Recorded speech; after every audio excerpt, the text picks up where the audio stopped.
Hi everyone and welcome. Today we're going to talk about the provision of foreign aid by wealthier nations is motivated as much by self-interest as by a desire to help. Assess this view. And let's not waste any time and let's jump into the topic.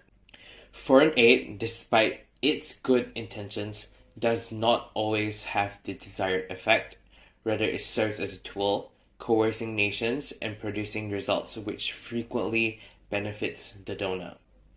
Aid organizations are often closely linked with the government institutions which serve the nation's strategic and economic interests, prioritizing infrastructure and energy projects over services that promote long-term development.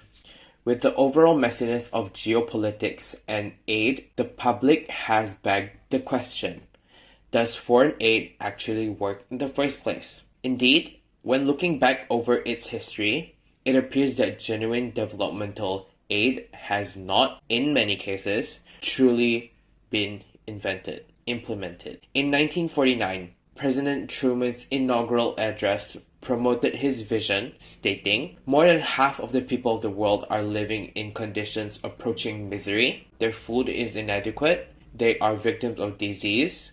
Their economic life is primitive and stagnant. This poverty is a handicap and a threat both to them and to more prosperous areas." For the first time in history, humanity possesses the knowledge and skill to relieve the suffering of these people. And surprisingly, half a century has passed since then, and a large variety of approaches has been implemented. In some areas, progress has been made, whilst in other, particularly in parts of sub-Saharan Africa, the situation has deteriorated since independence was declared. Forbes writer Thomas Dichter, who has 50 years experience in foreign aid, argues that we have learned a lot in the 70 years since then.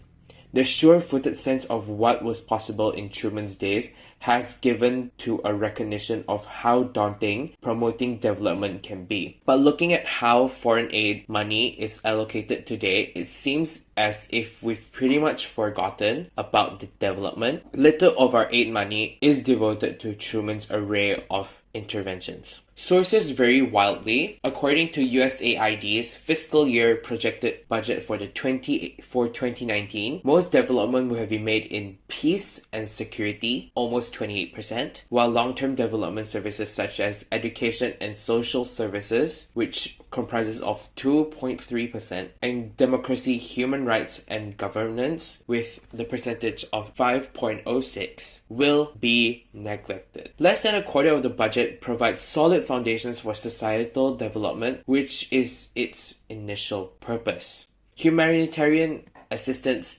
health, and peace and security make up 76.94% of the total budget. One might think that these sectors promote development, but in practice, it's a different story. Health, though incredibly beneficial in every single community, is rather used to accelerate social development. The budget simply prioritizes the curing and preventing of diseases. Little effort is made to provide the much sought-after infrastructure that would otherwise guarantee clean water and sanitation while simultaneously reducing the severity of diseases. Humanitarian assistance focuses on reconstruction projects, often around natural disasters and war, rather than offering the tools necessary for people to become less independent of external support. Although these projects are all genuine and promote the greater good of mankind, they are still merely a band-aid for a significantly larger issue. There's a myth that non-government organizations are responsible for most of the foreign aid. However, the only total humanitarian economy in 2014, over 50% of the aid, according to IRN News, comes from 3 government agencies: the United States, the United Kingdom, and the European Commission. Those in charge rarely fund long-term development, and aid comes with a variety of strings attached. It has in the past, and is still now, done with self-interest, though assessing resources, selling products, and so on. For example, donations from New Zealand towards the Cook Islands Tonga, and Samoa were not used on improving societal conditions. Instead, half of the 3 million budget was used on subsidizing Air New Zealand flights between 2009 and 2011, placing local airlines at a disadvantage and funneling wealth back towards the donor, writes Warwick Moray, professor of development studies at Victoria University.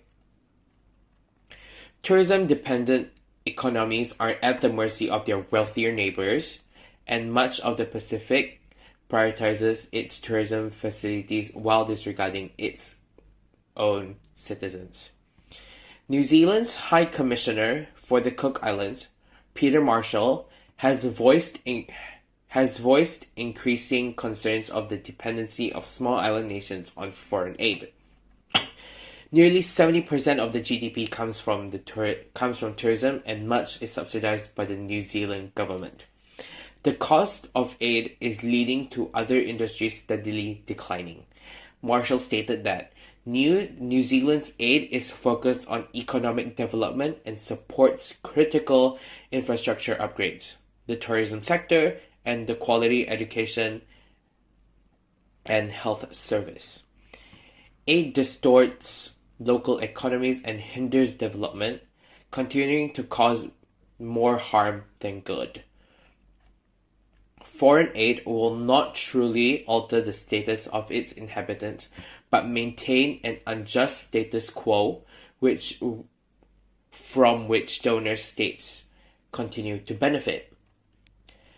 Pacific aid is dominated by Australia, the USA, France, and New Zealand, with China's influence steadily growing. Deteriorating influence by the original donor shows that the aid was used purely in self-interest. Mark Purcell, Chief Executive Officer or CEO on Australia's Council for International Development, said that climate is the greater issue that Pacific Islands government think needs attention. But our focus instead is fending off China. It's questionable whether if we get into a leading race with China, whether we can in the long term prevail because China has bigger profits than we do. The Pacific is becoming increasingly contested, especially with China's Belt and Road Initiative. However, it's open to debate whether their involvement will be a force of good for the region. Still, there's a bright side. Increasing public awareness of bogus aid projects has brought to light alternative methods of assistance, with donor states currently reviewing the aid policies. One example is New Zealand's plan for a Pacific reset, through which the country has grown conscious of many of its self-benefiting aid policies and has recognized the environmental impact on Pacific Island nations. Non-government organizations or NGOs have been at the forefront, experimenting with new methods of community assistance. One method gaining popularity is sustainable development that acknowledges that climate change and societal issues are linked, arguing that true long-term development must recognize the importance of environmental and social factors far into the future. Sustainable development seeks to meet the need of present without compromising the reality of future generations. It has a grassroots approach to development, encouraging community-based projects to benefit the locals themselves while minimizing their environmental impact. Often, aid programs attempt to tackle massive long-term goals which are stupendously complex, and they are setting themselves up to fail.